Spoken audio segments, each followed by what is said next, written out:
Durante la Gran Depresión, que soy lo suficientemente viejo como para recordar, y siendo la mayor parte de mi familia de clase trabajadora desempleada, la cosa estaba mal, mucho peor subjetivamente que hoy en día.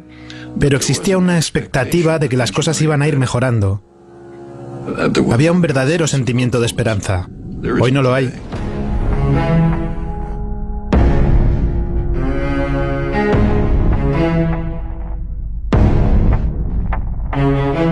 La desigualdad actual realmente no tiene precedentes. Si nos fijamos en la desigualdad total, es similar a la de los peores periodos de la historia de Estados Unidos.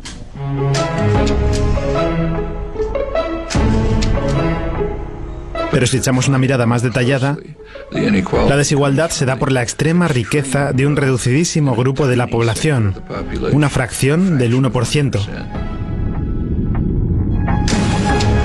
Hubo épocas, como la Edad Dorada de los años 20 o los felices 90 y algunos otros, en los que la situación se desarrolló de forma bastante parecida. Pero este periodo es extremo, porque si nos fijamos en la distribución de la riqueza, la desigualdad viene principalmente de la riqueza extrema. Literalmente la décima parte de un 1% que son extremadamente ricos. No solo es extremadamente injusto por sí mismo. La desigualdad tiene consecuencias muy negativas en la sociedad como conjunto. Porque el hecho mismo de la desigualdad tiene un efecto corrosivo, nocivo, sobre la democracia.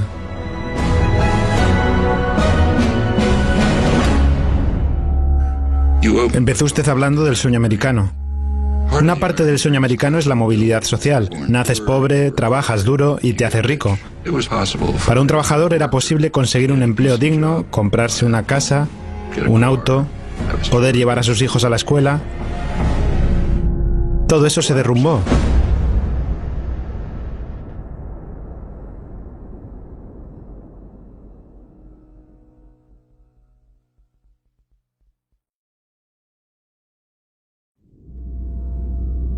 Imagine yourself in an outside position, looking for Mars. What do you see?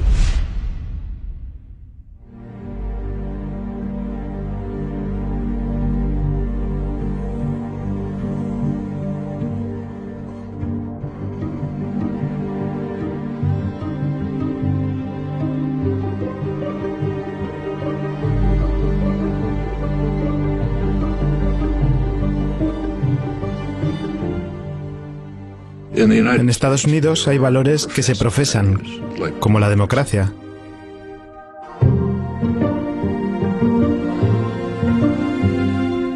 En una democracia, la opinión pública tiene alguna influencia sobre las políticas.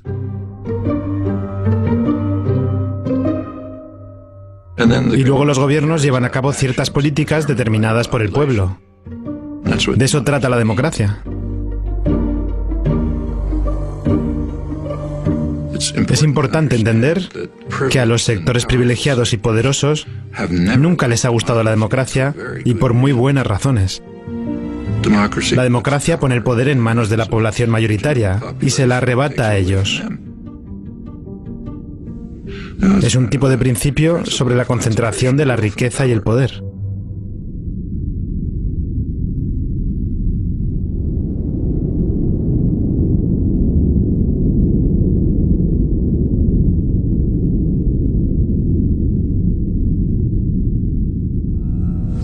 La concentración de la riqueza provoca concentración del poder. Y esto es así especialmente porque el costo de las elecciones se ha disparado, lo que ha metido a los partidos políticos en los bolsillos de las grandes corporaciones. Y este poder político rápidamente se traduce en legislación que incrementa la concentración de riqueza. Así que las políticas fiscales como las relativas a impuestos, la desregulación, las reglas de gobierno corporativo y toda una variedad de medidas políticas, son diseñadas para incrementar la concentración de la riqueza y del poder, lo que a su vez genera más poder político para hacer lo mismo. Y esto es lo que hemos estado viendo. Así que tenemos esta especie de círculo vicioso funcionando.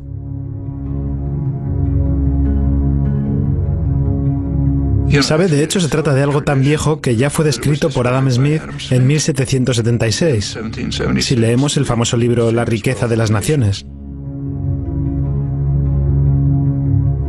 Dice que en Inglaterra los principales arquitectos de las políticas son los dueños de la sociedad, por aquel entonces los comerciantes y los fabricantes. Y ellos se aseguran de que se cuiden muy bien de sus propios intereses, independientemente del grave impacto que eso tenga para la población de Inglaterra o para otros. Actualmente no se trata de comerciantes y fabricantes, sino que son las instituciones financieras y las corporaciones multinacionales. Aquellos a los que Adam Smith llamaba los amos de la humanidad, que están siguiendo una máxima vil: todo para nosotros y nada para el resto. Ellos solo van a perseguir políticas que les beneficien y que perjudiquen a todos los demás. Y en ausencia de ninguna reacción popular generalizada, eso es básicamente lo que cabría esperar.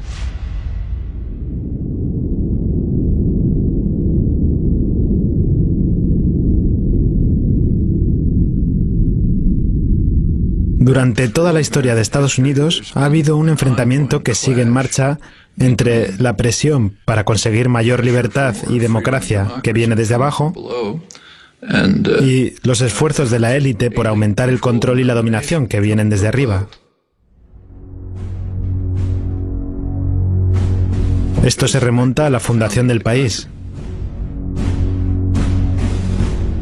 James Madison, el principal legislador de la Constitución, que creía en la democracia como nadie en el mundo en aquellos días, pensaba, sin embargo, que el sistema estadounidense debería estar diseñado, y de hecho, gracias a su iniciativa, se diseñó de ese modo, de manera que el poder estuviera en manos de los más ricos, porque los más ricos eran el grupo de hombres más responsables. Y por ello, la estructura del sistema constitucional formal puso más poder en manos del Senado. Recuerden que el Senado no era elegido en aquella época, era seleccionado por los más ricos. Hombres que, como el propio Madison escribió, sentían simpatía por los propietarios y sus derechos. Si se leen los debates de la Convención Constitucional, Madison dijo que la mayor preocupación de la sociedad ha de ser proteger a la minoría opulenta contra la mayoría. Y tenía sus argumentos. Suponiendo que todos puedan votar libremente, él decía, bueno, la mayoría de pobres se unirían y se organizarían para arrebatar la propiedad a los ricos. Y decía, eso obviamente sería injusto, así que no se puede permitir. Por lo tanto, el sistema constitucional tiene que concebirse para evitar la democracia.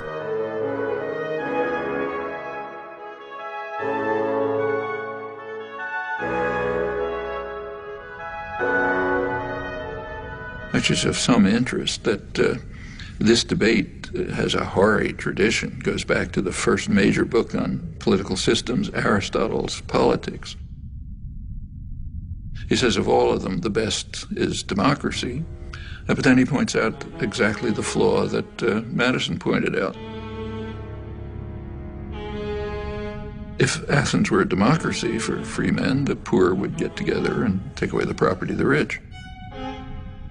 Well, same dilemma, they had opposite solutions.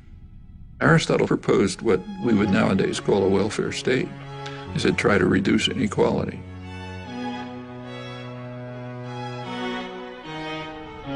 So, same problem, opposite solutions. One is reduce inequality, you won't have this problem. The other is reduce democracy.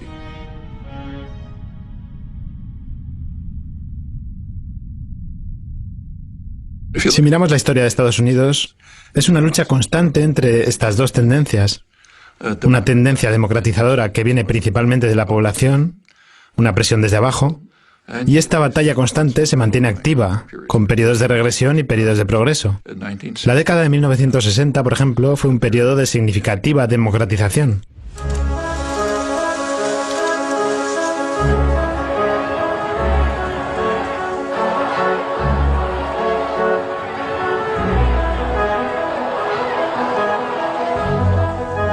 Sectores de la población que solían ser pasivos y apáticos se organizaron y se volvieron activos, empezando a presionar en favor de sus demandas. and they became more and more involved in decision-making, activism, and so on. It just changed consciousness in a lot of ways.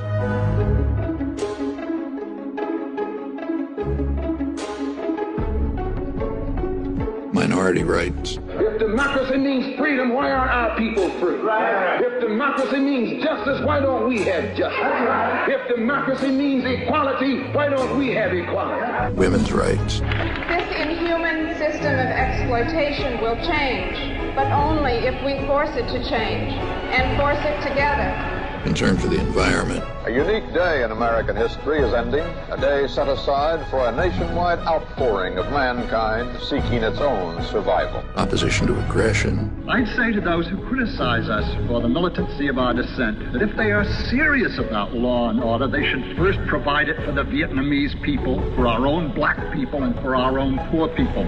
Concern for other people. One day we must ask the question, why are there 40 million poor people in America? When you begin to ask that question, you're raising a question about the economic system, about a broader distribution of wealth, the question of restructuring the whole of American society. These are all civilizing effects. And that caused great fear.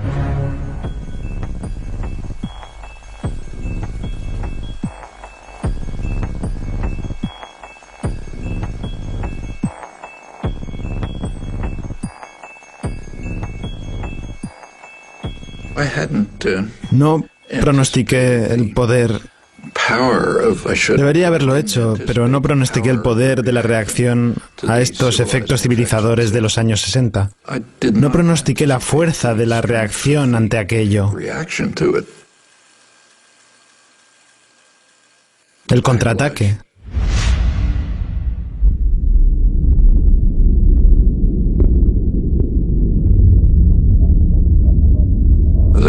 En los años 70 comenzó una enorme ofensiva empresarial concentrada y bien coordinada con el fin de contrarrestar los esfuerzos igualitarios llevados a cabo durante el mandato de Nixon.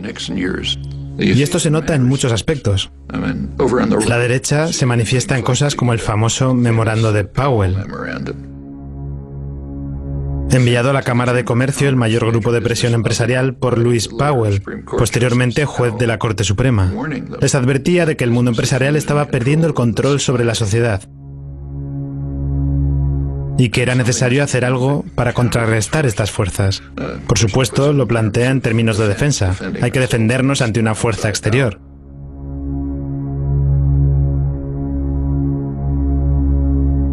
Pero si se fija, en realidad es un llamamiento al mundo empresarial para que utilice su control sobre los recursos con el fin de llevar a cabo una gran ofensiva contra esta ola democratizadora.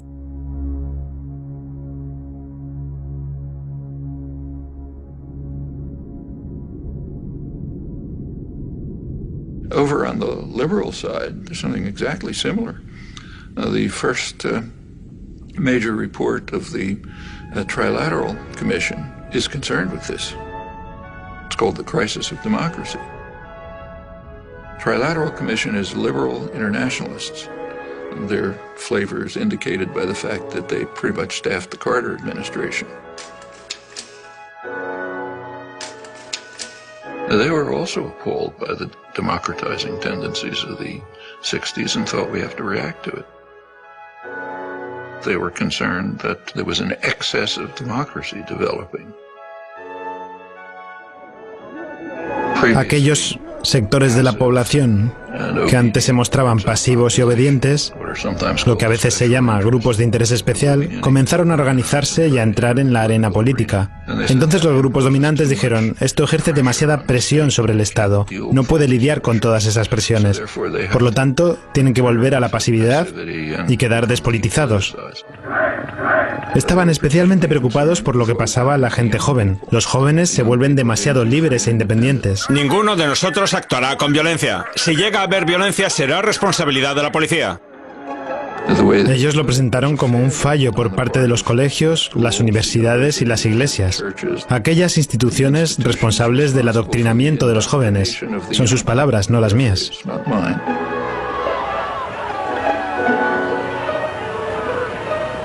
Si nos fijamos en su estudio, hay un interés que nunca mencionan: los negocios privados. Y es lógico, ellos no representan un interés especial, sino el interés nacional, por definición.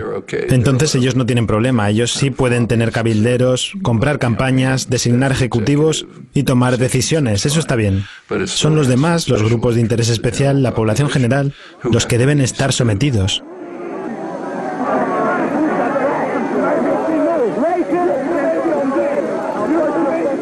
Bueno, este es el espectro. Es como una parte ideológica del contraataque. Pero el mayor contraataque que se estaba gestionando en paralelo a este fue simplemente rediseñar la economía.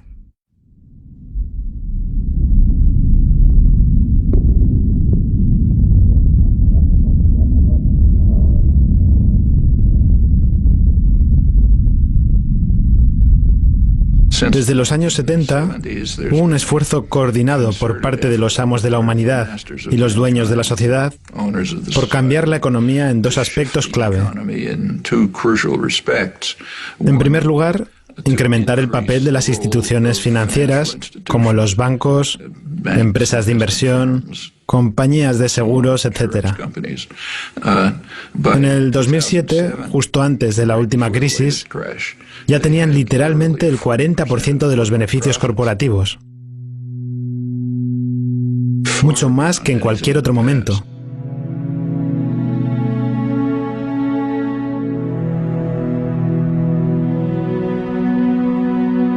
En los años 50 del siglo pasado, como durante muchos años hasta entonces, la economía de Estados Unidos se basaba principalmente en la producción. Estados Unidos era el gran centro industrial a nivel mundial.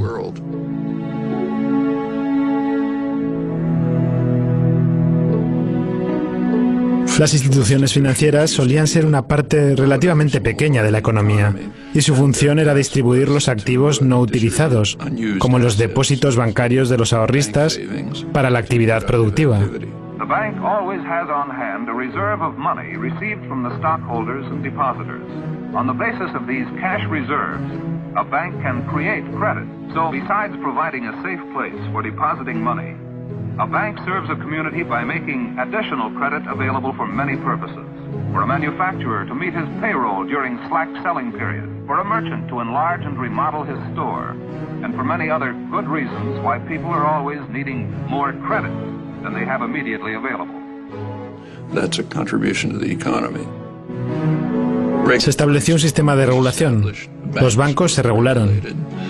Los bancos comerciales y los bancos de inversión fueron separados para limitar sus prácticas de inversión de riesgo que pudiesen afectar a los particulares. Como recordarán, durante el periodo de regulación no hubo quiebras financieras, pero a partir de los 70 la cosa cambió.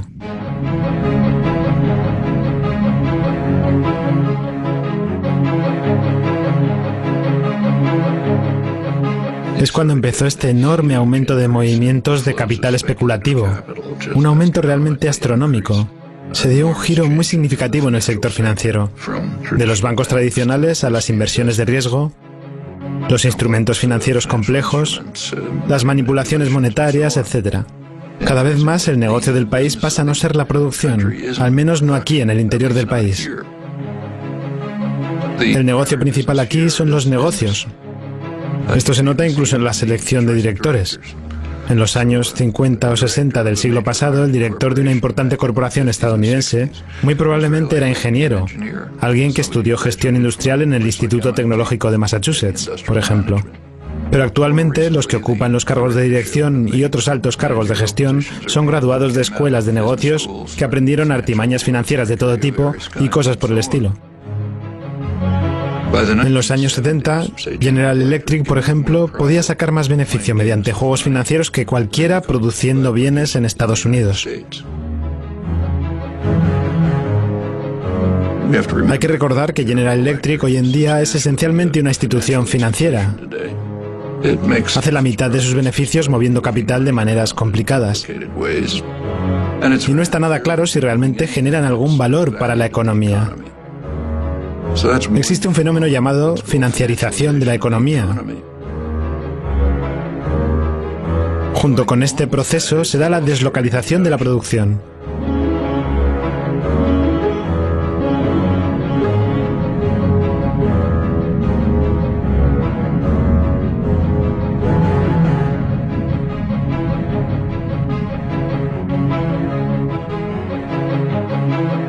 El sistema comercial fue reconstruido con el objetivo explícito de poner a los trabajadores a competir entre sí en todo el mundo. Y esto conduce a una reducción en el porcentaje de ingresos que recibirá la clase trabajadora. It's been particularly striking in the United States, but it's happening worldwide. It means that an American worker is in competition with a super exploited worker in China. Los profesionales altamente remunerados están protegidos. Ellos no tienen que competir con el resto del mundo en absoluto. Y por supuesto, el capital puede moverse libremente. Los trabajadores, la mano de obra, no pueden moverse libremente, pero el capital sí. Otra vez, remitiéndonos a los clásicos como Adam Smith, él señaló que la libre circulación de la mano de obra es la base de cualquier sistema de libre comercio. Pero los trabajadores permanecen en su mayoría atrapados. Los ricos y los privilegiados están protegidos y las consecuencias son obvias. Ellos reciben reconocimiento y elogios. Las políticas están diseñadas para incrementar la inseguridad. Alan Greenspan, a la hora de declarar ante el Congreso, explicó su éxito en la gestión económica con lo que él llama una mayor inseguridad de los trabajadores. La limitación en el aumento de los sueldos se ha hecho evidente en los últimos años. Pero, como ya he comentado con bastante detalle en mi declaración del mes pasado, considero que la inseguridad laboral desempeñó un papel dominante en este caso. Manteniendo inseguros a los trabajadores, los tienes bajo control. De este modo no van a exigir salarios decentes, ni condiciones laborales decentes, ni tampoco el derecho a la libre asociación, es decir, a formar sindicatos. Y a los dueños de la humanidad esto les va bien. Ellos van sacando beneficios. Pero para la población es devastador. Estos dos procesos, la financiarización y la deslocalización de la producción, contribuyen al círculo vicioso de la concentración de la riqueza y del poder.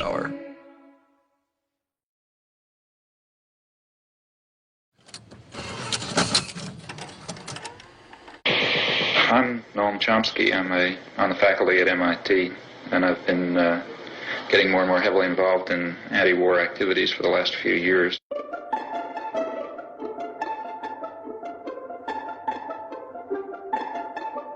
Noam Chomsky has made two international reputations. The widest is as one of the national leaders of American resistance to the Vietnam War. The deepest is as a professor of linguistics who, before he was 40 years old, had transformed the nature of his subject. You are identified with the New Left, whatever that is. You certainly have been an activist as well as a writer. El profesor Noam Chomsky aparece en cualquier lista entre la media docena de los principales héroes de la nueva izquierda. Se ganó esta reputación adoptando en los últimos 2 o 3 años una serie de posturas firmes que como mínimo rechazan la política exterior de Estados Unidos y como máximo a Estados Unidos en sí.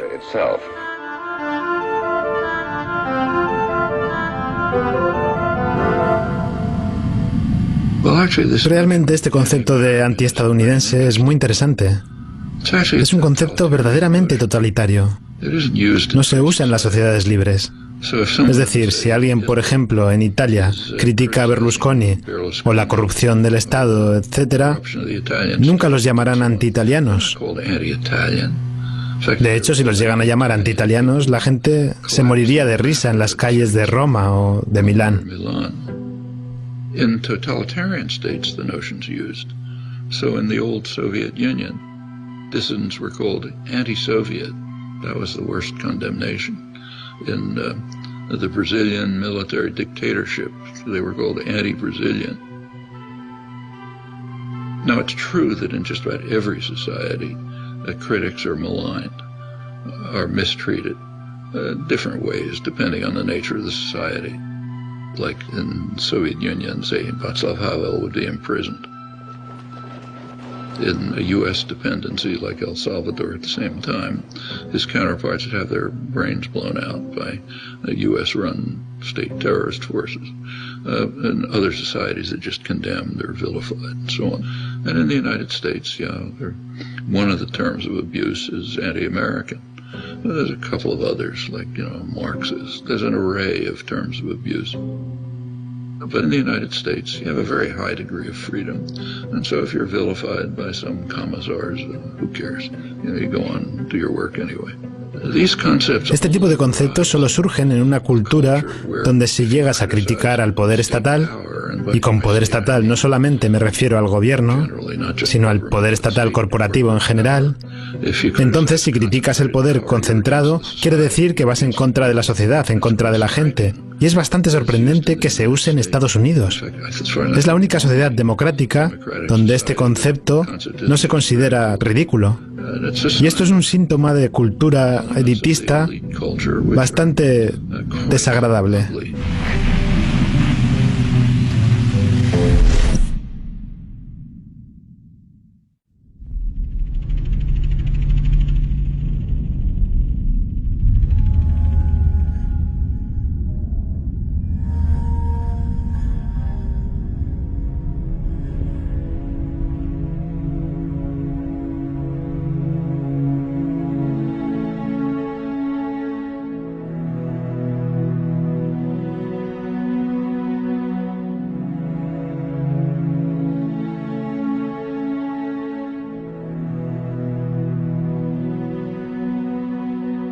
El sueño americano, como muchos ideales, era en parte simbólico, pero también en parte real. Los años 50 y 60 fueron los años de mayor crecimiento en toda la historia de la economía estadounidense. La Edad de Oro. Era un crecimiento bastante igualitario, es decir, la quinta parte más pobre del país prosperaba al mismo ritmo que la quinta parte más rica. El gobierno implementó algunas medidas de bienestar social que mejoraron la vida de la mayor parte de la población. Por ejemplo, un trabajador negro podía encontrar un trabajo decente en una fábrica de automóviles, comprar una casa, un auto, llevar a los niños a la escuela, etc. Y lo mismo en todos los ámbitos. Cuando Estados Unidos era principalmente un centro industrial, se preocupaba por sus consumidores aquí en el país. Es sabido que Henry Ford subió el salario de sus empleados para que pudieran comprar automóviles. Cuando te fijas en la plutonomía internacional, como les gusta llamarles a los bancos, que es un pequeño porcentaje de la población mundial que acumula cada vez más riqueza, ya no les preocupa casi lo que les ocurre a los consumidores estadounidenses, porque de todas formas la mayoría de ellos no van a consumir sus productos, al menos no a gran escala. Sus objetivos son los beneficios del próximo trimestre, aunque se basen en manipulaciones financieras, un salario alto, unas bonificaciones generosas, producir en el extranjero si es necesario, y producción orientada a las clases ricas del país y sus iguales en el extranjero. ¿Y qué hay del resto? Para referirnos a ellos también hay un término que se está usando ahora. Los llaman precariado o proletariado precario. La clase trabajadora mundial que vive una vida cada vez más precaria. Y esto está relacionado con la actitud hacia el país en su conjunto.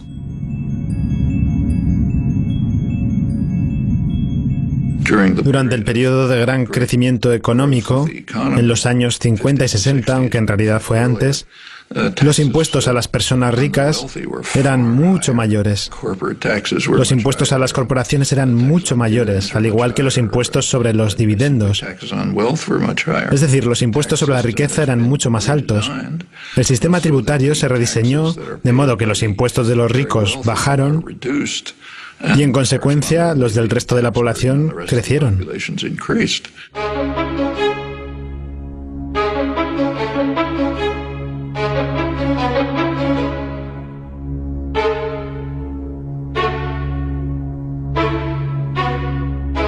Ahora se tiende a mantener solamente los impuestos sobre el salario y sobre el consumo, que es algo que todos tienen que pagar, no sobre los dividendos que solo afectan a los ricos.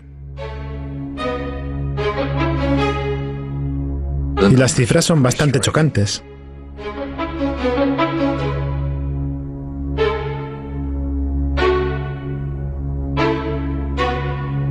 Por supuesto hay un pretexto para eso.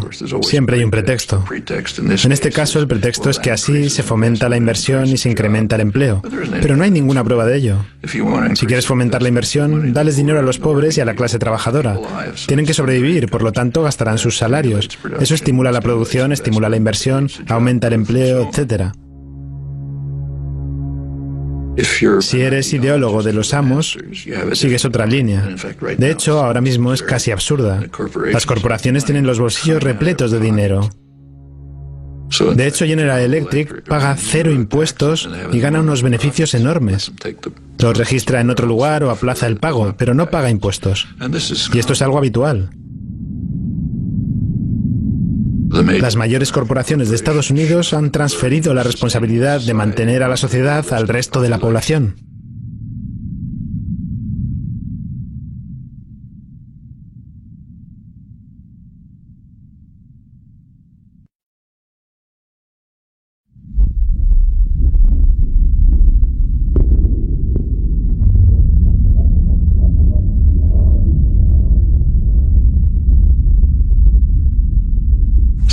La solidaridad es bastante peligrosa. Desde el punto de vista de los amos, solo tienes que preocuparte por ti mismo, no por los demás.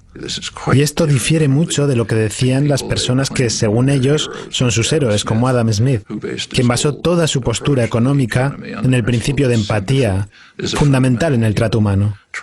Pero tienen que desarraigarlo de las mentes de las personas.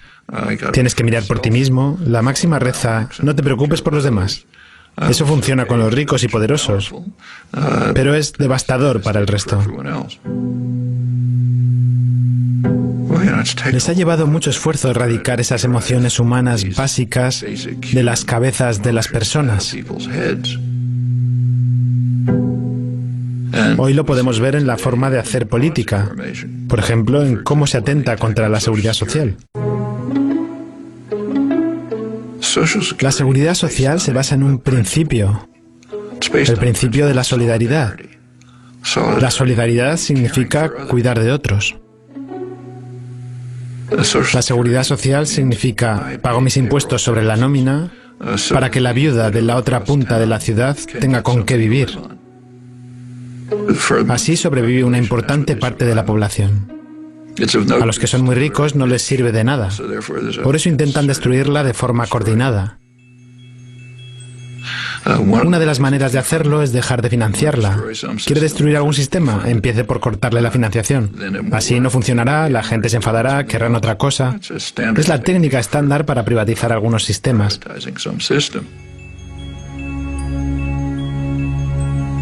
Lo vemos en sus ataques contra las escuelas públicas. Las escuelas públicas se basan en el principio de la solidaridad. Mis niños ya no van a la escuela, ya se han hecho mayores. Pero el principio de solidaridad dice, pago felizmente mis impuestos para que los niños de la calle de enfrente puedan ir a la escuela. Es una emoción humana normal, pero tienen que erradicarla de nuestras mentes. Mis niños ya no van a la escuela, ¿para qué voy a pagar impuestos? Privatícenla, y así todo. El sistema de educación pública, desde las guarderías hasta la educación superior, está sufriendo un ataque severo. Es una de las joyas de la sociedad estadounidense.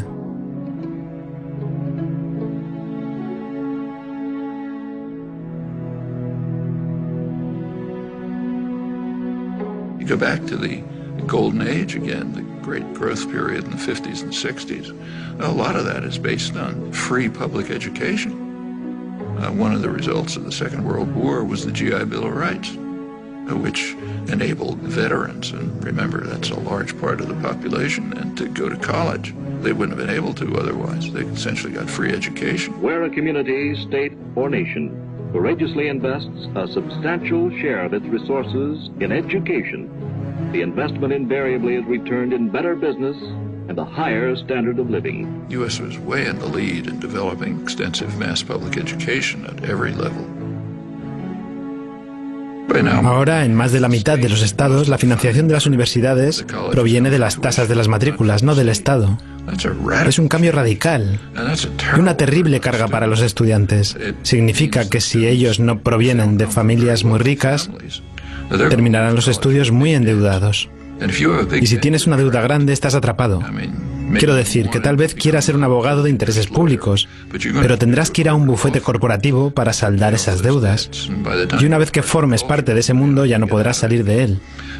Y es así en todos los ámbitos. In the 1950s, it was a much poorer society than it is today, but nevertheless could easily handle essentially free mass higher education. Today, a much richer society claims doesn't have the resources for it. That's just what's going on right before our eyes. That's the general attack on principles that, not only are they humane, they're the basis of the prosperity and health of this society.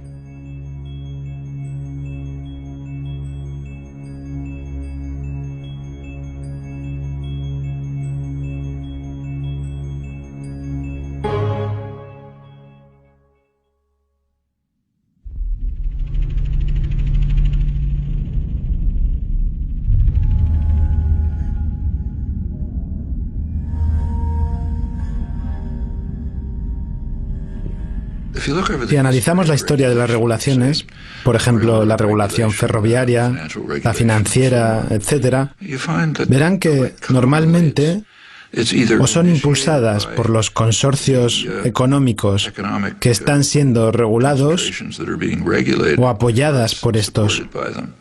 La razón es que saben que tarde o temprano podrán controlar a los reguladores.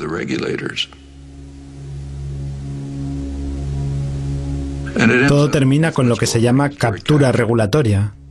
Los negocios regulados en realidad controlan a los reguladores.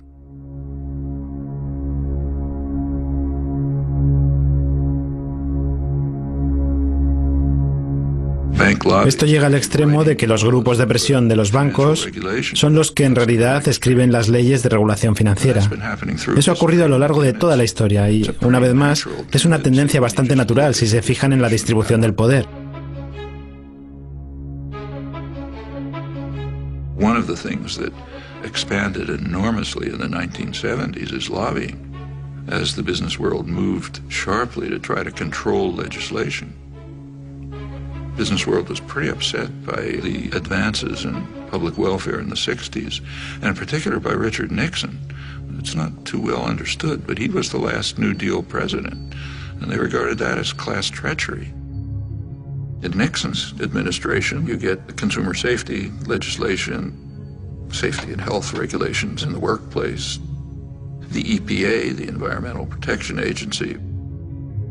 Business didn't like it, of course. They didn't like the high taxes, they didn't like the regulation, and they began a coordinated effort to try to overcome it.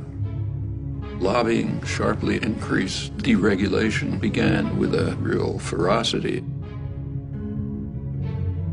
There were no financial crashes in the 50s and the 60s because the regulatory apparatus of the New Deal was still in place. As it began to be dismantled under business pressure and political pressure, you get more and more crashes.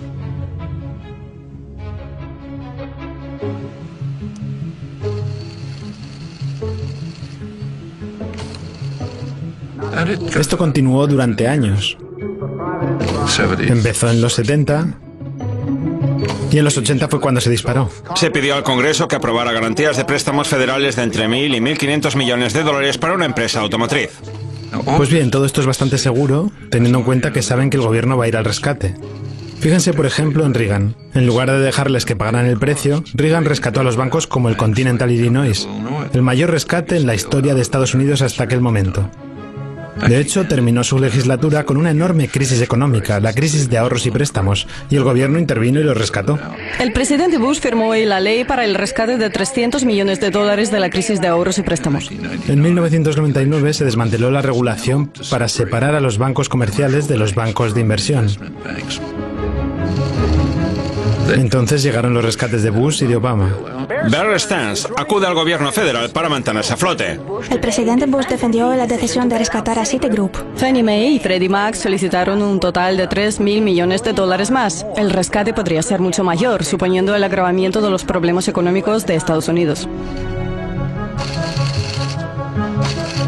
Y ya están creando el siguiente rescate.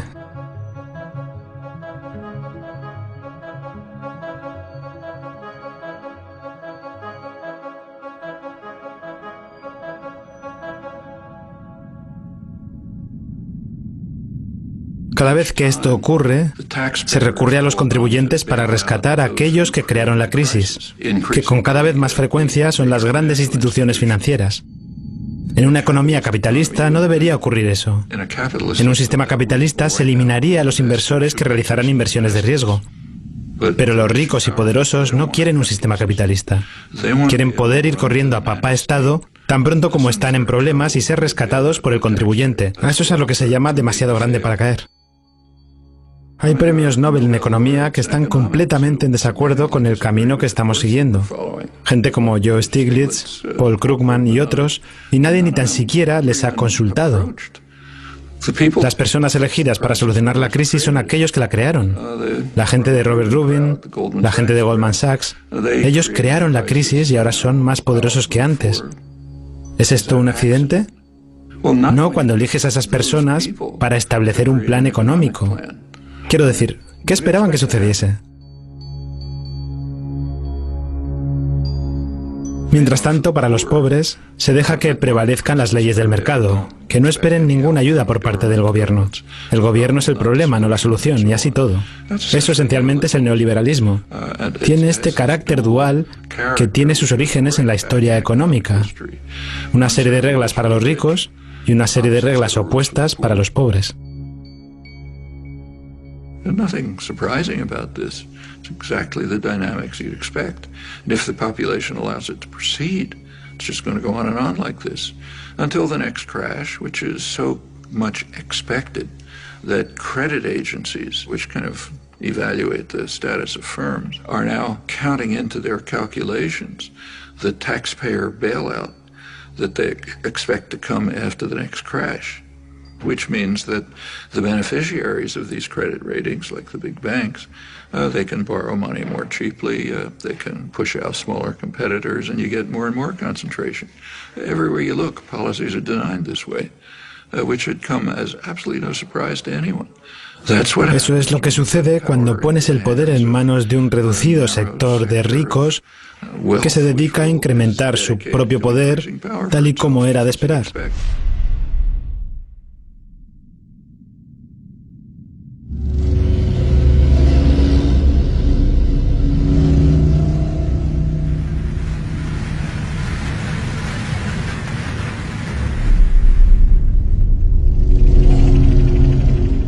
La concentración de la riqueza provoca concentración del poder político.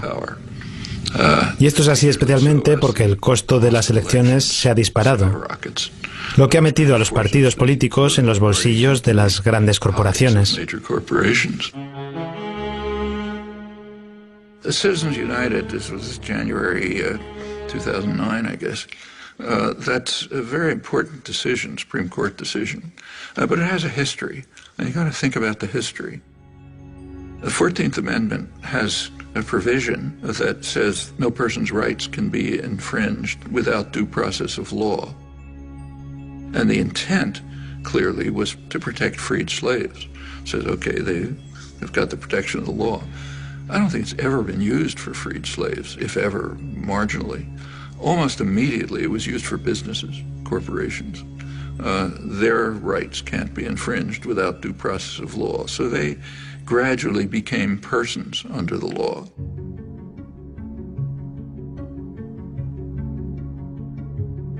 Las corporaciones son ficciones legales creadas por el Estado.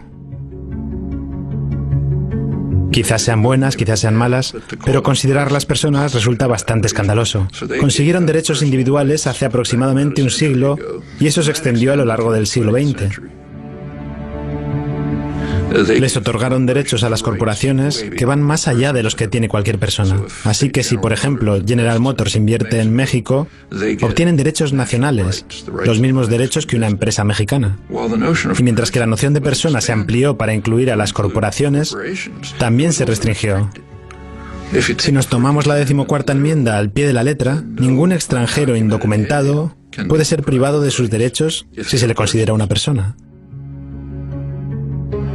Extranjeros indocumentados que están viviendo aquí y construyendo nuestros edificios, arreglando nuestros jardines y todo eso, ellos no son personas. Pero General Electric sí es una persona inmortal y superpoderosa. Esta perversión de la moral elemental y del significado obvio de la ley es increíble. En la década de 1970, los tribunales decidieron que el dinero es una forma de expresión. En el proceso de Buckley contra Valeo, si avanzamos a lo largo de los años, llegamos hasta Ciudadanos Unidos, que dice que el derecho a la libertad de expresión de las corporaciones, principalmente su derecho a gastar tanto dinero como quieran, no puede limitarse. Miren lo que eso significa. Significa que las corporaciones, que de todos modos ya han estado comprando bastantes elecciones, ahora son libres de hacerlo sin prácticamente ninguna restricción. Es un tremendo ataque contra lo que queda de la democracia. It's very interesting to read the rulings, like Justice Kennedy's swing vote. His ruling said, well, look, after all, CBS is given freedom of speech. They're a corporation. Why shouldn't General Electric be free to spend as much money as they want? I mean, it's true that CBS is given freedom of speech, but they're supposed to be performing a public service. That's why. That's what the press is supposed to be. General Electric is just trying to make money for the chief executive and some of the shareholders. It's an incredible decision, and it puts the country in a position where business power is greatly extended beyond what it always was. This is part of that vicious cycle. The Supreme Court justices are put in by reactionary presidents who get in there because they're funded by business. That's the way the cycle works.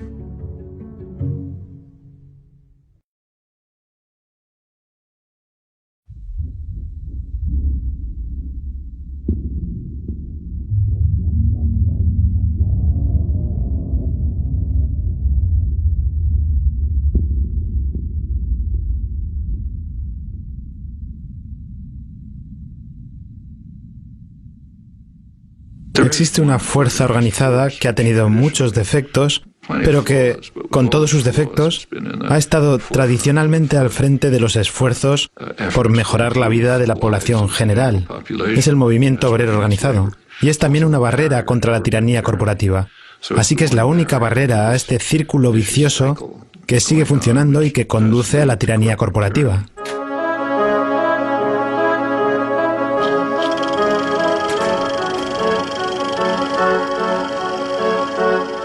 Una de las principales razones del ataque concentrado, casi fanático, contra los sindicatos, el movimiento obrero organizado, es que son una fuerza democratizadora. Proporcionan una barrera para defender los derechos de los trabajadores, pero también los derechos populares en general.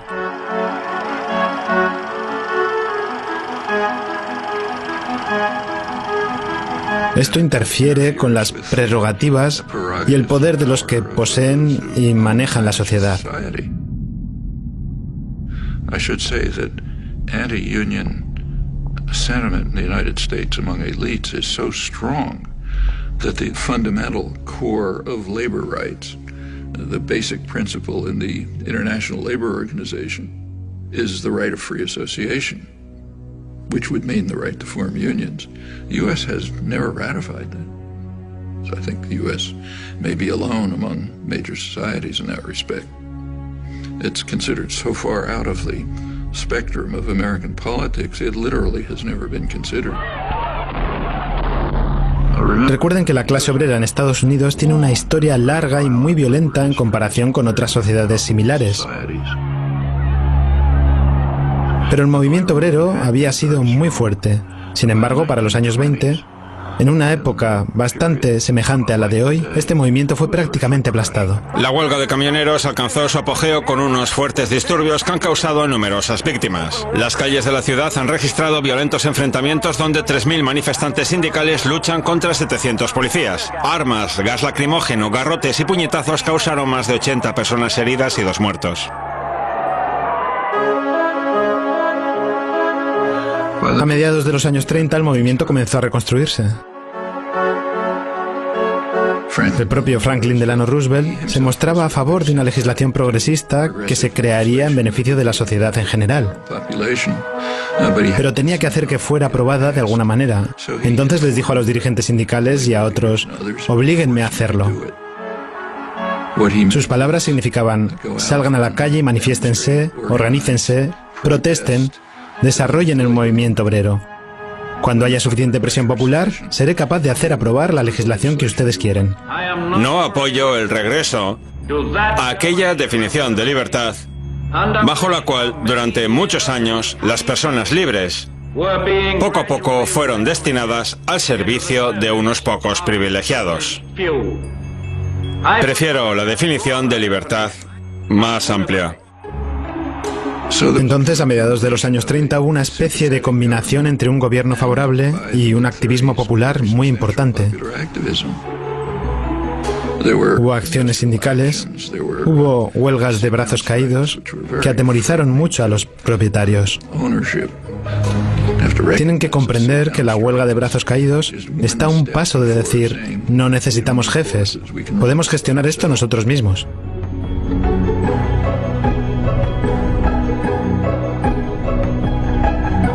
Y los empresarios estaban horrorizados. Si lee la prensa económica de finales de los años 30, verá que se hablaba del riesgo que corría el empresario industrial, del creciente poder político de las masas que debía ser reprimido. Durante la Segunda Guerra Mundial hubo una pausa, pero inmediatamente después de la guerra comenzó con fuerza la ofensiva del empresariado. Taft-Hartley Act was written for only one purpose: to restore justice and equality in labor management relations. McCarthyism was used for massive corporate propaganda offensives to attack unions. It increased sharply during the Reagan years. I mean, Reagan pretty much told the business world, if you want to illegally break organizing efforts and strikes, go ahead. They are in violation of the law, and if they do not report for work within 48 hours, they have forfeited their jobs and will be terminated. Continued in the 90s, and of course with George W. Bush, who went through the roof. By now, actualmente, menos del 7% de los trabajadores del sector privado tienen sindicatos.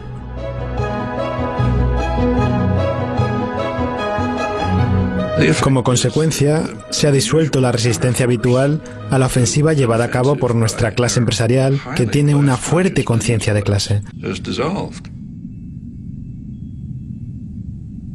Now, if you're in a position of power, you want to maintain class consciousness for yourself, but eliminate it everywhere else. You go back to the 19th century, in the early days of the Industrial Revolution in the United States. Working people were very conscious of this. They, in fact, overwhelmingly regarded wage labor as not very different from slavery, different only in that it was temporary. In fact, it was such a popular idea, that was a slogan of the Republican Party. Well, that was a very sharp class consciousness. Sin embargo, a los que tienen poder y privilegios no les interesa que el pueblo tenga ideas relacionadas con la conciencia de clase. No quieren que ellos sepan que pertenecen a la clase oprimida. Y como resultado, tenemos una de las pocas sociedades en las que simplemente no se habla de clases. En realidad, el concepto de clase es muy sencillo. ¿Quién da las órdenes? ¿Quién las cumple? Es lo que básicamente define la clase. Claro que es algo más matizado y complejo, pero es así básicamente.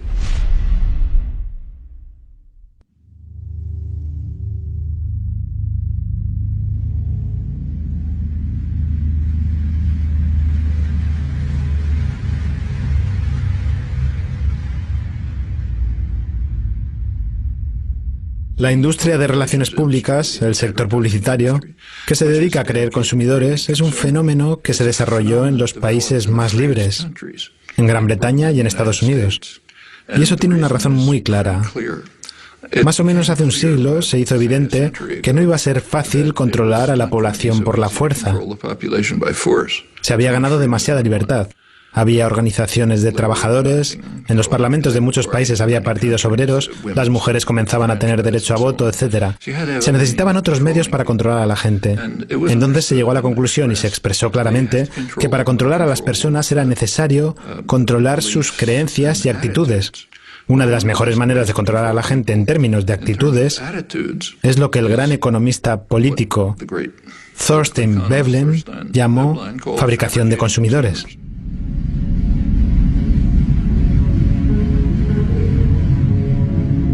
Si alguien puede fabricar un producto, hacer creer a la gente que un bien es imprescindible para darle sentido a su vida, se verán atrapados en el rol de consumidor. En la prensa económica de los años 1920 se hablaba de la necesidad de dirigir la atención de las personas hacia el lado superficial de la vida, hacia cosas como el consumo de moda, para mantenerlos alejados de otros asuntos. You find this doctrine all through progressive intellectual thought, like Walter Lippmann, the major progressive intellectual of the 20th century. He wrote famous progressive essays on democracy, in which his view was exactly that. The public must be put in their place so that the responsible men can make decisions without interference from the bewildered herd. There to be spectators, not participants, then you get a properly functioning democracy. Straight back to Madison and on to Powell's memorandum and so on. And the advertising industry just exploded with this as its goal, fabricating consumers.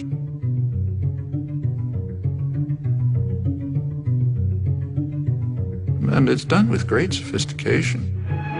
You don't see many wild stallions anymore. He's one of the last of a wild and very singular breed. Come to Marlboro Country. El ideal es en realidad lo que se ve hoy en día. Por ejemplo, cuando las adolescentes, si tienen una tarde de sábado libre, van a un centro comercial en vez de a una biblioteca o a cualquier otro lugar. La idea es intentar controlar a cada uno para convertir a toda la sociedad en un sistema perfecto. Ese sistema perfecto estaría basado en una dualidad, en un dúo. Ese dúo sería el individuo y su televisión, o tal vez hoy en día el individuo e Internet. La televisión e Internet mostrarían a la persona cómo debería ser la vida apropiada y qué aparatos debería tener uno. Y el individuo acaba gastando su tiempo y sus esfuerzos en obtener esas cosas que en realidad no quiere y no necesita, que tal vez tiraría, pero que establecen la medida de una vida decente. Es lo que vemos, por ejemplo, en los comerciales televisivos. Si usted ha asistido a un curso de economía, sabe que los mercados deberían basarse en consumidores informados que toman decisiones racionales. Si tuviéramos un sistema así, un comercial televisivo de, digamos, General Motors, nos presentaría información concreta diciendo, esto es lo que tenemos para vender. Pero los comerciales de automóviles no son así.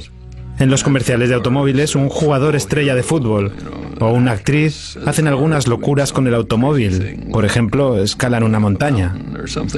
La idea es crear consumidores mal informados que tomen decisiones irracionales. Ese es el objetivo de la publicidad.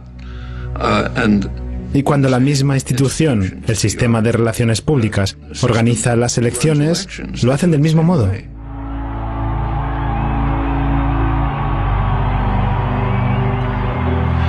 Ellos quieren crear un electorado mal informado que haga elecciones irracionales, muchas veces contra sus propios intereses. Y lo vemos cada vez que ocurren extravagancias de este tipo. Justo después de las elecciones en Estados Unidos, el presidente Obama ganó un premio de la industria publicitaria por la mejor campaña de publicidad. Aquí no se difundió, pero la prensa económica internacional habló de la euforia de los ejecutivos. Decían, hemos estado vendiendo y promoviendo candidatos como si fueran dentífrico desde Reagan. Y este es nuestro mayor logro. Normalmente no estoy de acuerdo con Sarah Palin, pero cuando se burla de lo que llama aquellas cositas de cambio y de esperanza, tiene razón. Ante todo, Obama en realidad no prometió nada. En su mayor parte es toda ilusión. Basta ver la retórica de la campaña electoral en la cual hay poca discusión de cuestiones políticas, para lo que hay un buen motivo, porque la opinión pública sobre las políticas a aplicar es muy diferente de lo que quieren los líderes de los dos principales partidos y sus patrocinadores financieros. Las políticas están cada vez más centradas en los intereses privados de los financiadores de las campañas electorales y el público queda marginado.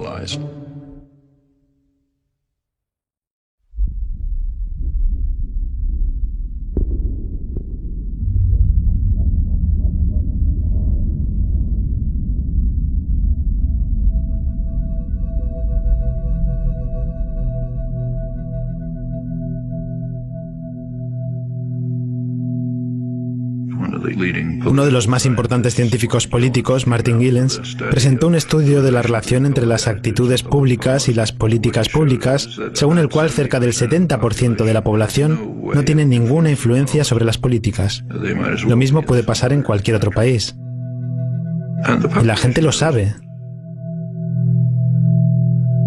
Como resultado de esto, la población está indignada, frustrada, odia las instituciones. No está actuando de forma constructiva para intentar responder a esto.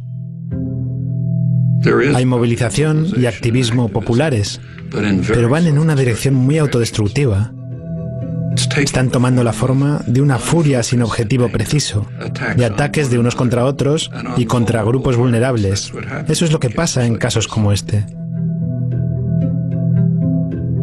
Eso corroe las relaciones sociales, pero ese es el objetivo. El objetivo es que las personas se odien y se teman unas a otras, que piensen solo en sí mismas y no hagan nada por nadie más. Y eso se puede ver de forma sorprendente cada 15 de abril. El 15 de abril, el día en que pagas los impuestos, se mide lo democrática que es la sociedad. Si la sociedad fuese realmente democrática, el 15 de abril sería un día de celebración. Sería un día en el que la población se reúne y decide cómo financiar los programas y actividades que se han formulado y acordado. ¿Qué podría ser mejor que eso? Debería ser una celebración. Eso no es lo que ocurre en Estados Unidos. Es un día de luto. Es un día en el que un poder ajeno, que no tiene nada que ver con uno, viene a robar su dinero ganado con el sudor de su frente. Y uno hace todo lo posible para evitarlo. Esto es una especie de medida, al menos en la conciencia popular, de cómo está funcionando la democracia en realidad. No muestra una imagen demasiado atractiva.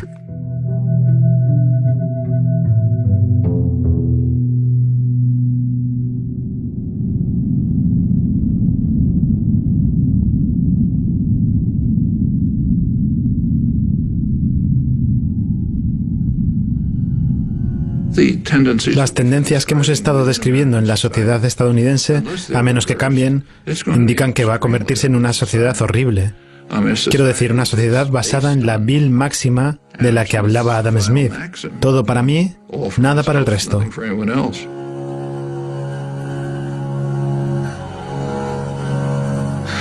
Una sociedad en la que los instintos y emociones humanos normales de empatía, solidaridad, apoyo mutuo no existen.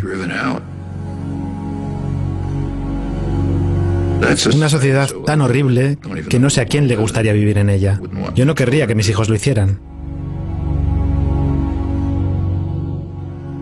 If the society is based on control by private wealth, it will reflect the values that it in fact does reflect. The value that is greed and the desire to maximize personal gain at the expense of others. Now, any society, maybe a small society based on that principle is ugly, but it can survive. A global society based on that principle is headed for massive destruction.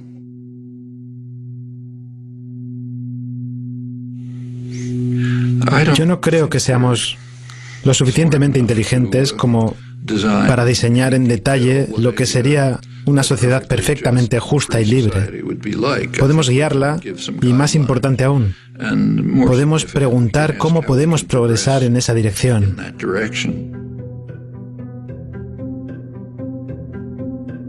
John Dewey, the leading social philosopher in the late 20th century, he argued that until all institutions, production, commerce, media, unless they're all under participatory democratic control, we will not have a functioning democratic society. As he put it, policy will be the shadow cast by business over society. Well, that's essentially true.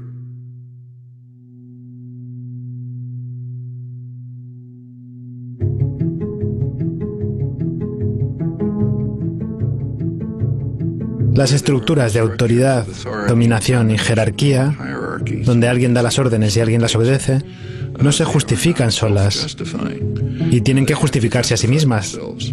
Tienen sobre sí mismas la carga de la prueba.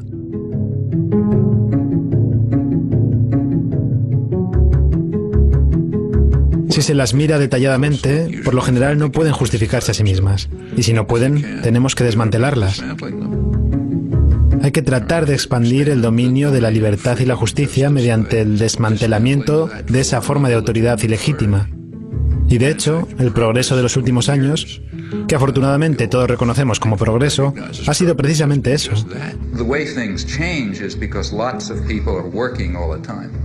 And, they're working in their communities, in their workplace, or wherever they happen to be, and they're building up the basis for popular movements which are going to make changes.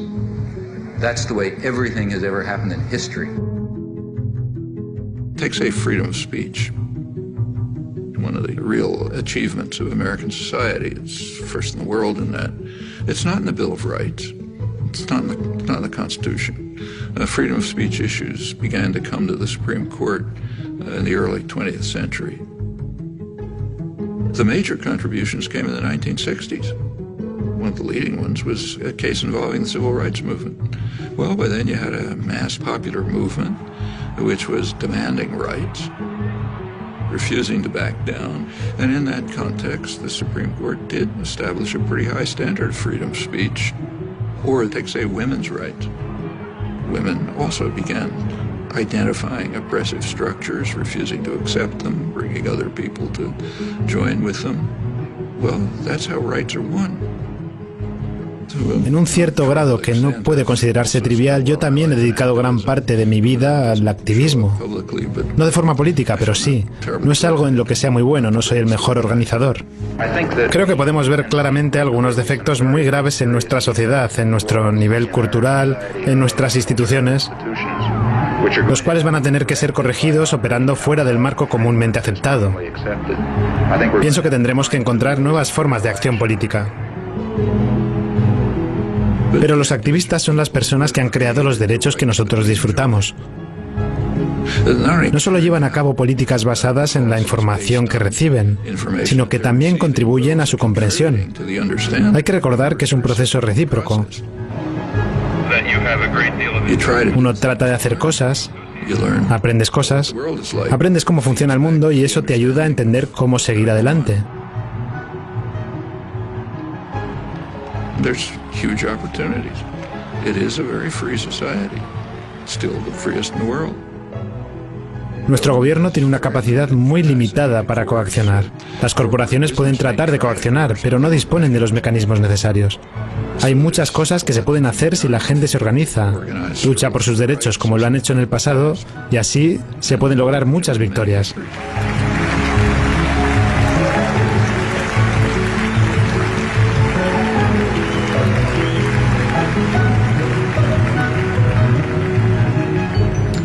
Un gran amigo mío durante muchos años, el fallecido Howard Zinn,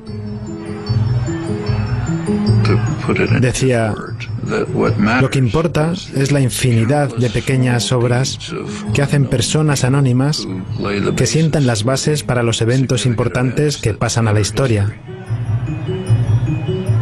Ellos son los que han hecho cosas importantes en el pasado y ellos son los que las van a tener que hacer en el futuro.